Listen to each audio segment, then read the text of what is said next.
Students, good morning. पहले मैंने आपको हमारे अतीत पार्ट 2 का एक भाग कराया था। अब आगे इसका भाग 2 है, धन के लिए युद्ध। आपने यह गौर किया होगा कि इनमें से प्रत्येक शासक राजवंश का आधार क्षेत्र कोई विशेष था।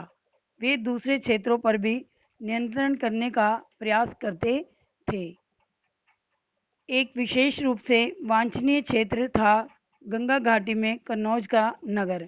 गुर्जर प्रतिहार, राष्ट्रकूट और पाल वंश के शासक सदियों तक कन्नौज के ऊपर नियंत्रण को लेकर आपस में लड़ते रहे।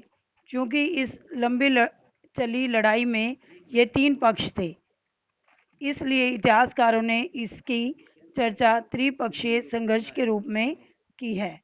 जैसा कि हम देखेंगे कि पृष्ठ 62 से 66 शासकों ने बड़े मंदिरों का निर्माण करवाकर भी अपनी सत्ता और संसाधनों का प्रदर्शन करने का प्रयास किया।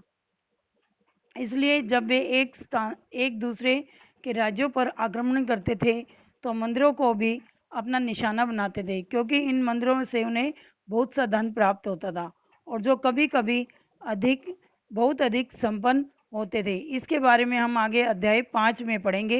अफगानिस्तान के गजनी का सुल्तान महमूद थे। ऐसे शासकों में से सबसे प्रसिद्ध हैं। उसने 997 से 1030 तक शासन किया था और उसने अपने नियंत्रण का विस्तार मध्य एशिया के भागों में, ईरान उपमहाद्वीप के उत्तर पश्चिमी हिस्सों तक किया। वह हर साल उपमहाद्वीप पर हमला करता था और उनका निशाना थे संपन्न मंदिर, जिनमें से गुजरात का सोमनाथ का मंदिर भी शामिल था। और महमूद जो धन उठा ले गया, उसका बहुत बड़ा हिस्सा गजनी में एक वैभवशाली राजधानी के निर्माण पर खर्च किया। और उस समय में महमूद गजनी ने इस मंदिर को कहते हैं कि 17 बार लूटा था। सुल्तान महमूद अपने द्वारा जीते गए लोगों के बारे में भी कई बातें जानना चाहता था। उसने अल बैरूनी नाम के एक विद्वान को इस उपमहाद्वीप का लेखा जोखा लिखने का काम सौंपा था। उसी के वहाँ से जो आया हुआ था विद्वान, उसका नाम था अल बैरूनी। उसने उसको भेजा था, जो इस उपमहाद्वीप का लेखा जोखा रखने का काम करता था। अरबी में लिखी गई उसकी कृति किताब अल हिंद आज भी इतिहासकारों के लिए एक महत्वपूर्ण स्रोत है। अल बैरूनी ने इसे तैयार करने के लिए संस्कृत के विद्वानों से परामर्श किया था। जब अल बैरूनी ने ये किताब लिखी तो उसने जो संस्कृत जानते थे, भारत में रहते थे विद्वान, उनसे भी परामर्श किया। युद्ध करने वाले दूसरे राजाओं में चाहमान थे, जो बाद में चौहान के रूप में जाने लगे। पहले उनका नाम चाहमान था और बाद में धीरे धीरे वे चौहान कहलाए। वे दिल्ली और अजमेर के आसपास के क्षेत्र पर शासन करते थे। उन्होंने पश्चिम और पूर्व की ओर अपने नियंत्रण क्षेत्र का विस्तार करना चाहा, जहां उन्हें गुजरात के चालुक्यों और पश्चिमी उत्तर प्रदेश के गढ़वालों से टक्कर लेनी पड़ी। टक्कर मिस वहाँ पे उन्हें युद्ध करना पड़ा। चाहमानों का सबसे प्रसिद्ध शासक था पृथ्वीराज तृतीय, जो कि 1168 से लेके 1192 तक, जिसने सुल्तान महमूद गौरी नामक अफगान शासक को 1191 में हराया था, लेकिन दूसरे ही साल 1192 में उसके हाथों हार गया। अब ये चोल राज्य और नज़दीक से एक नज़र, ये आपको इस मैप में दिखा रखा है। ये यादव लिखा हुआ है। चालुक्य विक्रमादित्य सिक्स के अंतर्गत जो राज्य था ये है, और उसके बाद परिवर्तनशील सीमाएं ये आपको ये दिखा रखी हैं। तो इसमें ये वनवासी थे, ये नौल थे, नौलाबादी थे, और ये चोल। ये सब कुछ आपको इस मैप में दिखेगा, अच्छे से देखेंगे। और उरैयूर से तंजावुर तक चोल वंश सत्ता में कैसे आया। कावेरी डेल्टा में मोटरियार नाम से प्रसिद्ध एक छोटे से मुखिया परिवार की सत्ता थी। ये मोटरियार नाम का एक छोटा सा परिवार था जिनकी सत्ता थी यहाँ पे। वे कांचीपुरम के पल्लव राजाओं के महात थे। महात क्या होते हैं? जो बड़े बड़े सामंत हुआ करते थे। उनके ये जो है ज़मीनों से किसानों से किराए कर इकट्ठा करते थे।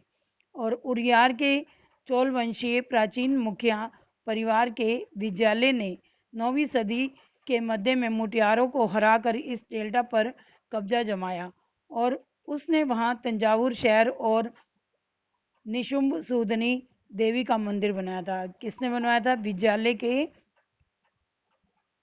में तंजावुर शहर बसाया और निशुंभ सूदनी देवी का मंदिर भी बनाया। विजयालय के उत्तराधिकारियों ने पड़ोसी इलाकों को जीता और उसका राज्य अपने क्षेत्र में तथा शक्ति दोनों रूपों में बढ़ता गया। दक्षिण और उत्तर के पांड्यन तथा पल्लव के इलाके में इस राज्य का हिस्सा बन गए और राज प्रथम जो सबसे शक्तिशाली चोल राजा माना जाता है 985 में राजा बना और उसी ने इनमें ज़्यादातर क्षेत्रों को अपने नियंत्रण का विस्तार किया और उसने साम्राज्य के प्रशासन का भी पुनर्गठन किया। राज के पुत्र राजेंद्र प्रथम ने उसकी नीतियों को जारी रखा और उसने गंगा घाटी, श्रीलंका, दक्षिण पूर्व एशिया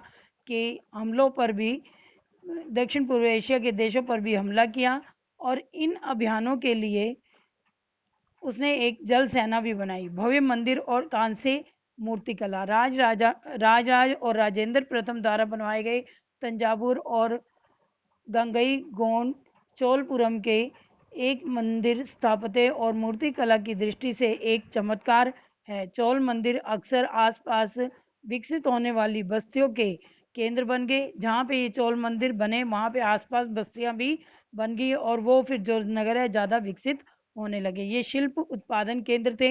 ये मंदिर शासकों तथा अन्य लोगों के द्वारा दी गई भूमि से संपन्न हो गई।